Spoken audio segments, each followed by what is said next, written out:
Good evening, everyone. This evening, I want to quickly just go over the understanding of white supremacy, and not just America, but in the world, because we need to understand that even in the word understand, meaning that we understand the supremacy and oppression that we're under. But we've heard this time and time again, over and over again, but I want to go about it just a little bit differently so you can catch it from all different angles. So if you notice the thumbnail, it said they lied, they tried, they failed, we prevail, meaning continuous. And we're going to actually define what prevail is, because we're still not defeated, but we still understand that we're under a system of oppression that we have to continue to fight. So just like anything else I do here, I want to make sure that the people see exactly what I see, so we get the same interpretation, or at least close to it, in order for us to have a common definition, so to speak. So we prevail, prove more powerful than opposing forces, be victorious. Prove more powerful than opposing forces, prove more power than opposing forces, and be victorious. That means we're still in a fight. That means we're still at war with the system of white supremacy, because they lied, they tried, they failed, we prevail. Because they continue to fail, we continue to progress, we continue to prevail. Now, I kind of want to get into how this system comes at you in each and every way, and that you have to essentially understand the different methodologies, the different strategy in which this system actually takes to keep people of high melanation suppressed, oppressed, prevent them from making to a particular level, especially on the large masses of it. If you notice, some of the most richest Black people are celebrities. The richest melanated people are celebrities. And I don't just mean like, Jay-Z and Kanye, but even down to the lowest millionaire in the Black community. How do they do that? They prevent you, they stop you, they undermine you, they cut your legs off before you guys can actually start to build the economic structure.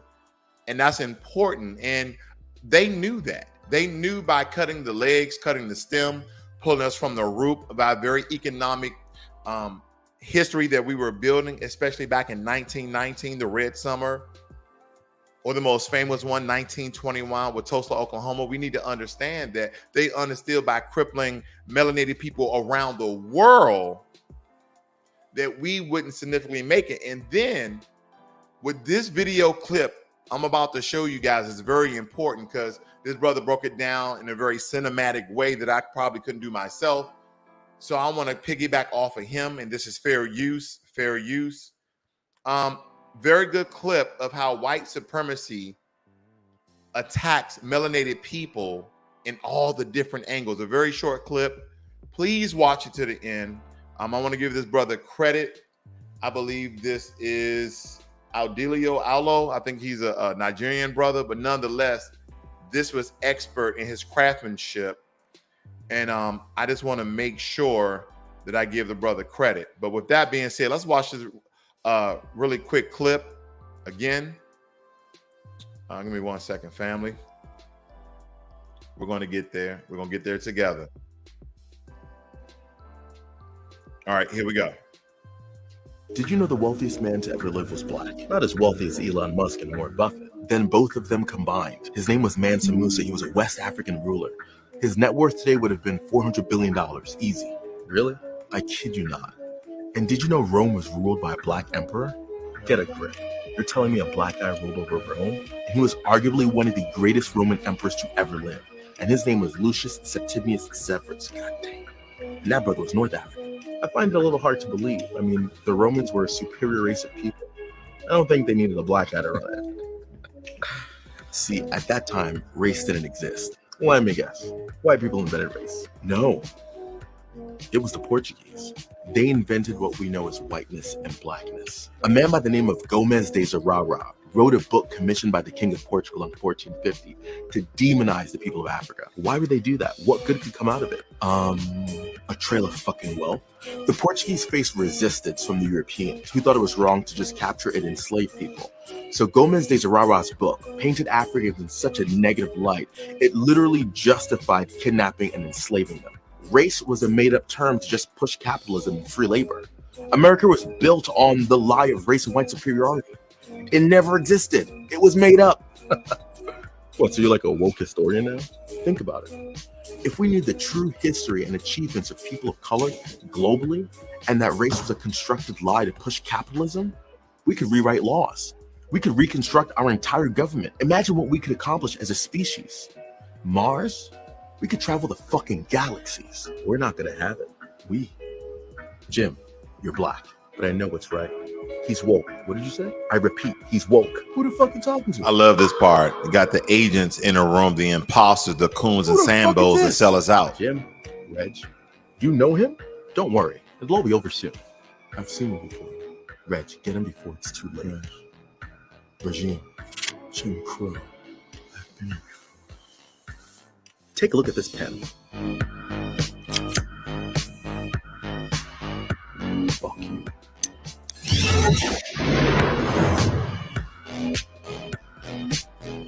So what were you saying? I forget. Probably wasn't even that important. But listen, I'm about to shoot this quick TikTok dance. Do you mind? It'll be super quick. Man, it's trending right now. Now, I got that video clip from a buddy of mine today, and I just had to show this today because it's very important. Like I said, he broke down white supremacy and racism and colorism in a very cinematic way. I think that was very special. But nonetheless, I remember going to Brazil and I met up with a brother, an ex-football player, NFL. And I don't want to release the brother's name, but I do want to use him as an example because when I went over to Brazil, majority of the brown skin, I mean, when I mean majority, I'm talking about like 99% from my 2-hour observation, brown skin down to my skin, dark skin. They were 99% of the homeless population. They were 99% of the favelas in Brazil. Brown skin and down. They were 99% of the homelessness in Brazil and those who live in the favelas, which is known as ghettos and hoods. 99%. But when I met up with this ex-football player, he told me that there is no racism in Brazil. There's only classism. And I told him there's racism everywhere. There's a system of white supremacy everywhere. And he was hell-bent on that in Brazil. It's about classism. Well, if you notice, I've heard that same exact narrative, that same exact perspective from Americans in who's been to the Dominican or who have been there for a very long time because they go there with an extremely large amount of cash. Okay, you know, one of our dollars equals 50 of their pesos. So you go over there with $1,000 and you turn it up big time. So they're treating you better than they would if you were just a regular citizen and didn't have money or even had money. But you're an American, you're a foreigner, you're going to these different countries, and you're getting a false narrative that because they're treating you at a particular level, it's because it's about classism, about how much money you have, and it's not. Because what I would like everyone to do is an experiment. If you're in one of these countries and you got dual citizenship or you want to change your citizenship, go over there as someone who's making the same amount of money. Go over there and blend in with those people who look like you and make the same amount of money that they make and see if they treat you higher because you are an American or they treat you the same. Because now your economic status has not changed. Because you can't tell me that 99% of the people I saw that look like me and you, dark skin to a light brown skin, are the majority of the people who are living on the street and living in the hood, even in a foreign country. And that is how it's like in every Latin country. That's how it is. And I'm not going hard on Latin countries, by the way. I'm just saying that the system of white supremacy is everywhere. It's in Africa as well. It's in Australia as well. As a matter of fact, Australia and Canada is one of the colonies from Britain, from Great Britain. They colonized those countries. And the higher court for Australia and Canada is in Great Britain, is in England. We have to understand, understand how the system of white supremacy weaves itself inside of our culture to a point where it now suppresses us and destroys us within. The other day I did a quote by Hitler, and basically he's saying we have to figure out ways to destroy the enemy within, right? Make particular circumstances for those people to destroy themselves, right?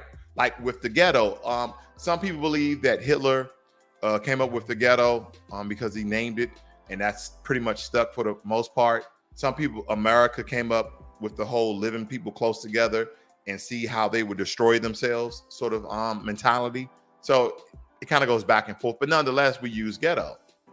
The ghetto where you're living in close proximity to everyone and you have no essential room, only to live. You don't have a backyard. You don't have extra space to do anything else, to live and sleep and eat, and that's it. Then you cut off their resources. You do not allow them to be part of the public economy. So what's ought to happen? Even crime rates within the Jewish community, as Nazi Germany was doing these things, even they started had it infighting. They had a split. So history will teach you that this is how this has already been experimented, and this is why they know it's successful. Because they love the fact that we are all infighting within each other. Oh, they're American Black, they're English Black, they're African Black. Yeah, we are our own culture because of our upbringing and our homelands, but all of us share African ancestry. And we have been going at it a long time. So now people are now separating. But again, this is what Hitler was talking about.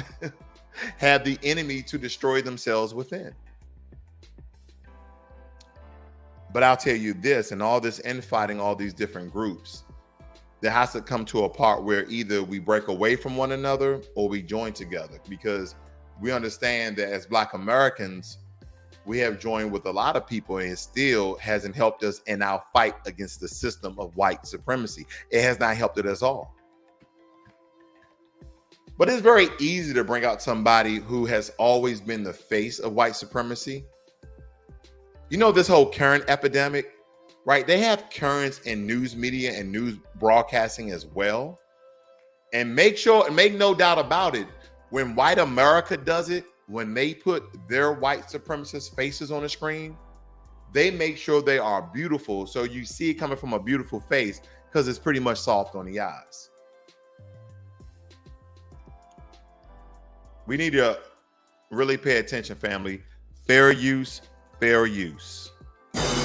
We want all Americans, Black, white, brown, whatever, to have the political power to thrive. I think where you and I are going to disagree on some things is just the methods in which we get there. From day one, Black people's interactions with the police have been negative. We had to become anti-police just to wake America up. There's plenty of anecdotes of police officers who simply show up to do their job and they have people screaming at them, F the police. Now, you don't know where that officer is coming from. You don't think that a police officer is a human being that deserves a certain level of respect. They chose to be a police officer. I didn't choose to be Black. So you don't think going out and just saying, as a body of people, F you don't think that that's at all problematic? Policing as a whole is racist. The white supremacists who built this country never earned anything peacefully. What does sitting for that anthem do?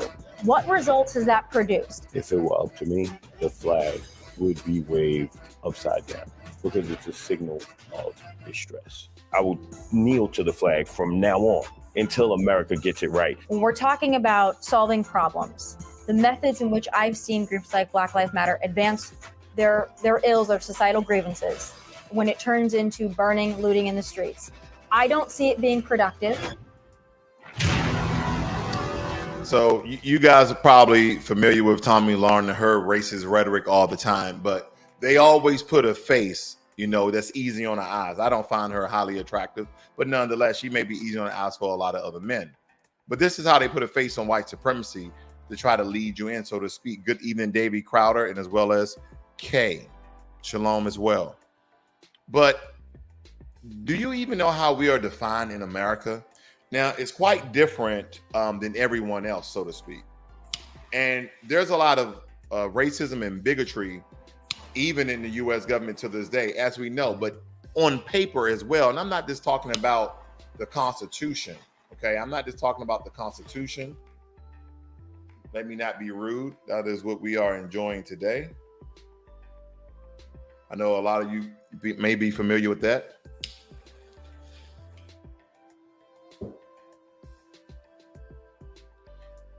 All right. So with that being said, I want to show you and break this down and how they defined us in America. This is quite interesting. They label a white person, a person having origins in any of the original peoples of Europe, the Middle East, or North America. Listen to that, family. So anyone from Europe, right, that your origins come from there, maybe the Caucasus Mountains, you're from Europe, so you're white. If you're from the Middle East, like Iran, Iraq, Kuwait, Afghanistan, you are white when you come to America. And then if you go to Morocco, Algiers, those North African countries, those Arab Emirates, you're considered white. And if you guys didn't know, there's sort of a 3630 parallel line, or like a Mason-Dixon line in North Africa, because Southern Moroccans are dark skinned, but you will never see them labeled as white in America. And then you come down to Black or African American.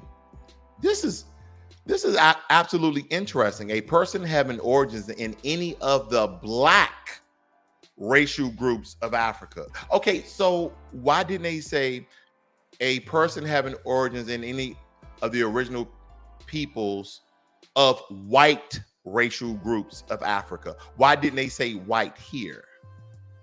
Right? But they label us Black once again within the definition. You guys don't find that like Ollie Procure, like that's not interesting to you guys at all?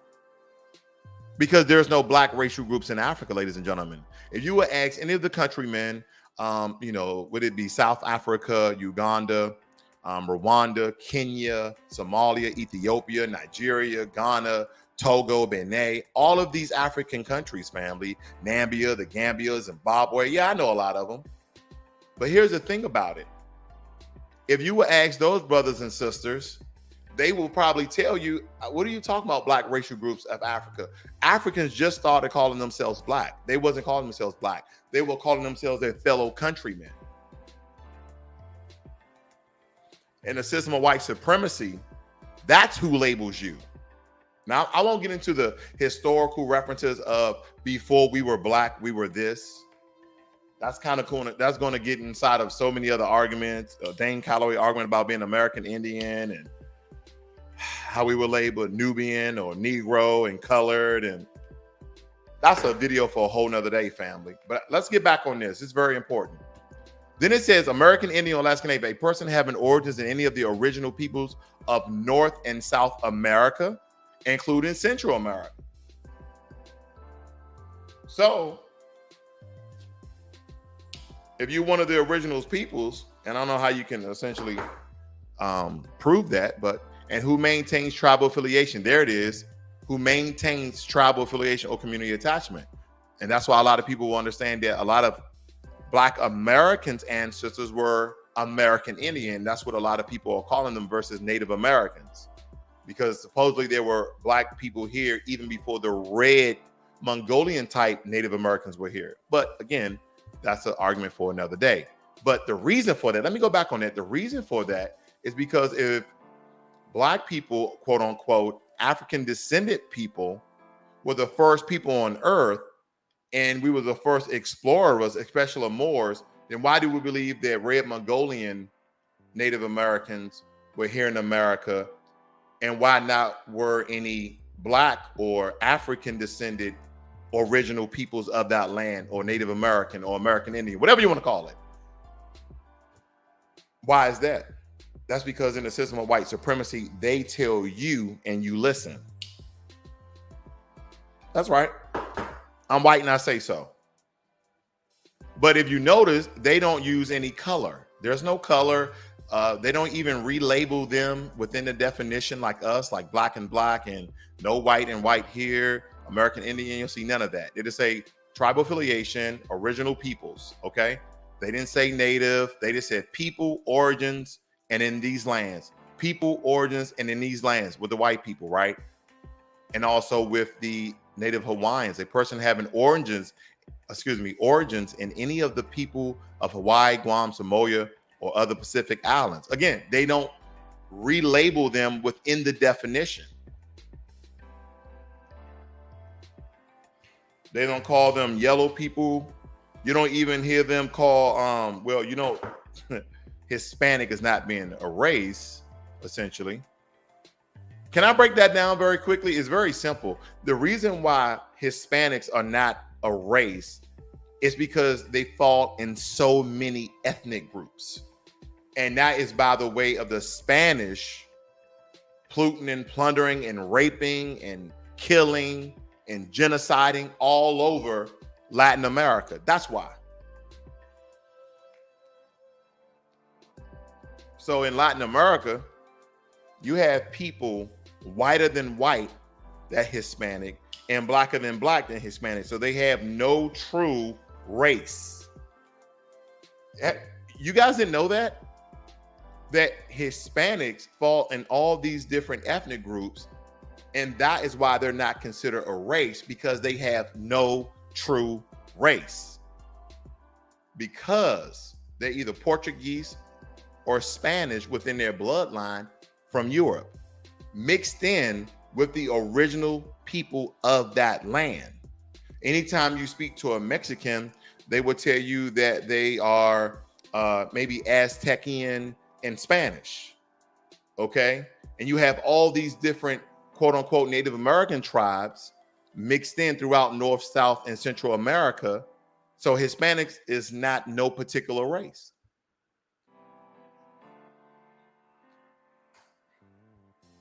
So when they come over here, majority of them label themselves as white. Why wouldn't they?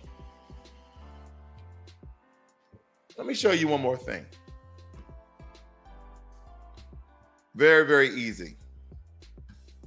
And this is what the definition of white supremacy means according to Oxford language. White supremacy, the belief that white people constitute a superior race and should therefore dominate society, typically to the exclusion or detriment of other racial and ethnic groups, okay? And particularly Black and Jewish people. They say or, but we know it's and. So understanding the system of white supremacy is somewhat difficult at times because they know how to attack us. They know the different strategy that they used against us. And believe it or not, social media is one of them, right? If you look at your child, look at your boy, your girl, your mother, your father, majority of them, when they're on social media, they're not getting empowered. They're being entertained. How many people truly come to social media for information? You would think, oh man, I go on social media all the time. That's you. But really feel the crowd, know your place, be aware. Majority of people go on social media for entertainment. So not even for empowering or information to live their lives better. So you are diluted, okay? You're inundated with all this entertainment being pumped, and they're using the face of Black Americans. let me take that back. They're using the culture of Black Americans, because a lot of these Black American shows on Netflix and all these, when you look at the actors, a lot of them are Nigerian. So they're not even Black Americans. They may be citizens, not saying that, but they didn't grow up in our culture. That's my point. And I have nothing against people, you know, practicing their craft for a very long time. What's the brother name? He's actually English. Nigerian guy. We thought he was Black American, but he's actually Nigerian. Idris Elba, that guy. They got him to play a second-in-command drug dealer on The Wire in Baltimore. And we all thought that brother was right there from Baltimore or the East Coast somewhere. But he was just an immigrant over here from Europe by the way of Africa, Nigerian, playing a Black American.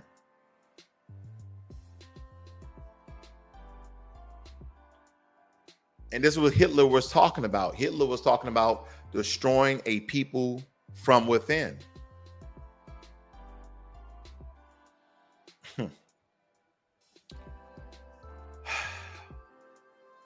Hopefully we can understand how white supremacy works, especially when it's not visible. A lot of white supremacy, the way they operate, is not visible to the naked eye. You actually have to train yourself, and this may sound weird, but you actually have to train and educate yourself in order to see how white power structures actually shift and move, and for you to understand the environment that you're in.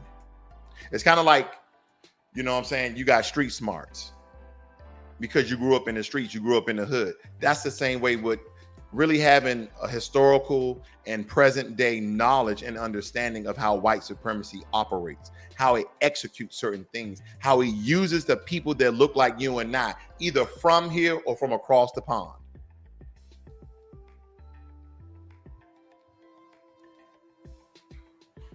I'm gonna tell you right now, any melanated person over here in America, if they speak out against reparations, to me, they are an agent of white supremacy. Yes. So if you know me, if you don't know me, if you do not believe Black Americans, foundational Black Americans, U.S. freedmen are owed reparations, then you are a agent of white supremacy. And you have been sent over here by the white power structure to destroy and disintegrate and decimate Black people who are foundational to this land. That's just what I believe.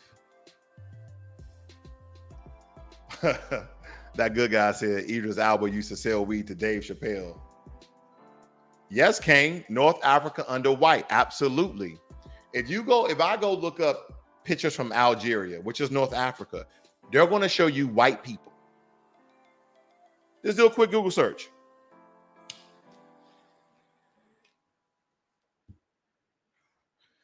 White people thousands of years ago infiltrated North Africa and they did not leave. They did not leave. Okay, there's a lot of mixture over there, but we need to understand when the white supremacists made certain deals with African tribes, they moved into North Africa and they took over because that was quicker trade lines to their homeland. They just took it over.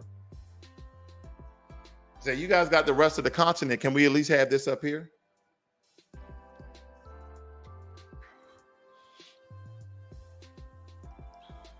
So I just want you guys kind of understand that. I didn't do a full breakdown of really showing you like the dynamic dichotomy of really understanding white supremacy, because I didn't want to go with nobody's head with it. All right. I just want to kind of keep it basic. So hopefully you got some insight or ideas or thoughts or perspective from what I just broke down. You guys have a great and wonderful Saturday. I see you guys on the next one. Peace.